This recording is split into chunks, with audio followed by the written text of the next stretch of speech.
Bienvenidos a otro podcast de Arcana Mundi. Hoy hablaremos sobre la increíble transformación de Hortaleza. Vamos a explorar cómo un pequeño pueblo agrícola a las afueras de Madrid se convirtió en el distrito vibrante que es hoy, basándonos en un recorrido histórico detallado. Exacto. Nos sumergiremos en sus orígenes medievales, su evolución bajo la influencia de la corte, la crucial anexión a Madrid y, el boom demográfico y urbanístico que redefinió por completo su paisaje y su carácter. Es una historia de contrastes y continuidades, Fascinante. Suena genial. Me llama la atención el propio nombre, Hortaleza. Suena tan verde.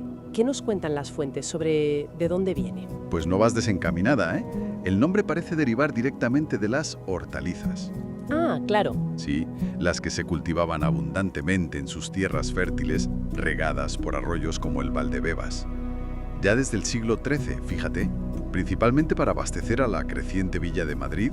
Incluso, hay indicios de que familias mozárabes madrileñas tenían aquí sus huertas de verano. O sea, que nació como la despensa de Madrid, en cierto modo. ¿Y cómo era la vida allí en esos primeros siglos? Así, a grandes rasgos. Pues es una aldea humilde, ¿sabes? Casitas de adobe. Curiosamente, para los asuntos religiosos dependió de la vecina Canillas hasta bien entrado el siglo XVI. ¿Ah, sí? Sí, cuando por fin tuvo su propia iglesia parroquial. Su destino siempre estuvo ligado a la cercanía de Madrid, claro, que se convirtió en capital en 1561. Claro, eso lo cambió todo, imagino. Totalmente. Esto atrajo a la nobleza, que empezó a comprar tierras y a construir fincas de recreo, como la famosa Quinta de la Huerta de la Salud o el Palacio de Buenavista. Y hablando de economía local, no podemos olvidar una figura clave: las lavanderas.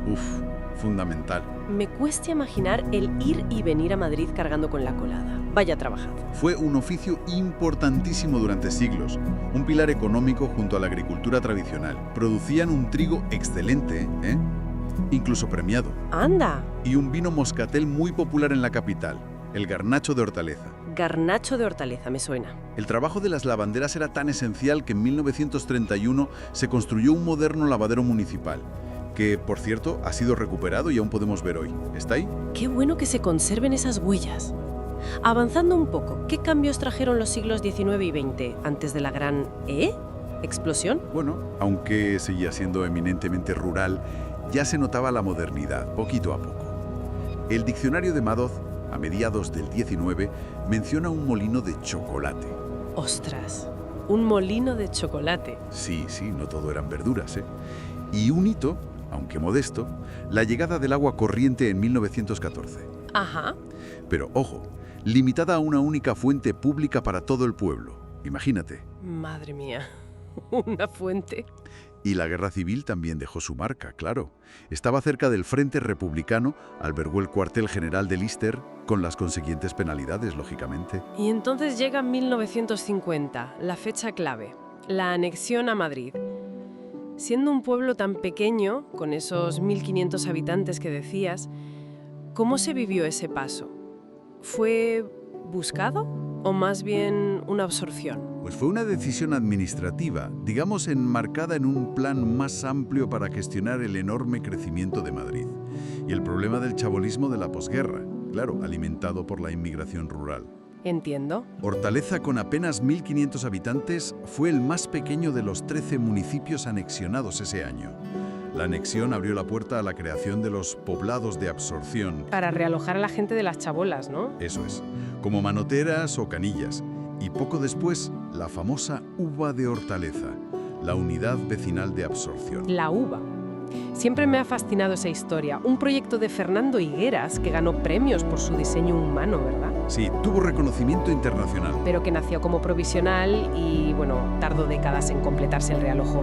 ¿Qué nos dice eso sobre la planificación urbana de la época? Pues refleja una tensión muy común, la distancia entre los ideales arquitectónicos o sociales y la compleja realidad de su implementación, sobre todo política y económica, y más en contextos de crecimiento acelerado y recursos limitados.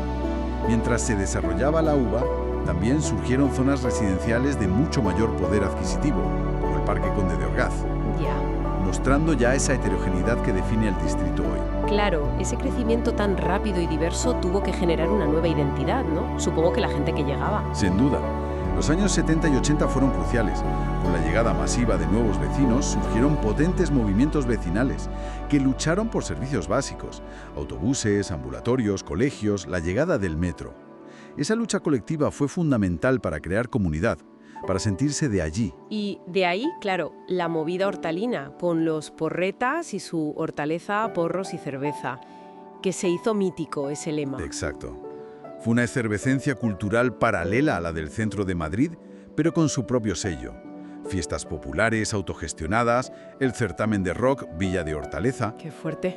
Radios libres como Radio Enlace, que, ojo, sigue emitiendo, cabalgatas participativas, todo ello forjó una identidad de barrio obrero dinámico, reivindicativo y con un fuerte orgullo propio. Ese ser de Hortaleza. ¿Y cómo es la Hortaleza del siglo XXI? ¿Conserva algo de todo aquello, de ese espíritu? Pues hoy es un distrito enorme, casi 200.000 habitantes.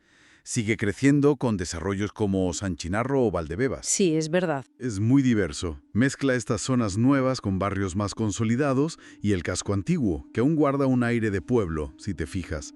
Se han hecho esfuerzos por conservar símbolos del pasado como el silo de la Huerta de la Salud o el lavadero que mencionábamos. Ajá. Y sigue siendo cuna de figuras conocidas como Luis Aragonés, el sabio de Hortaleza o Beatriz Luengo. Vaya, recorrido. De huertas medievales a distrito metropolitano, pasando por lavanderas, vino famoso, arquitectura premiada y maldita, movidas rockeras y leyendas del fútbol. La verdad es que Hortaleza es un espejo de las transformaciones de Madrid. Sí, y deja una pregunta interesante flotando, ¿no? Esa memoria del pasado rural y obrero, tangible en edificios recuperados o en el espíritu comunitario, ¿es solo un eco nostálgico?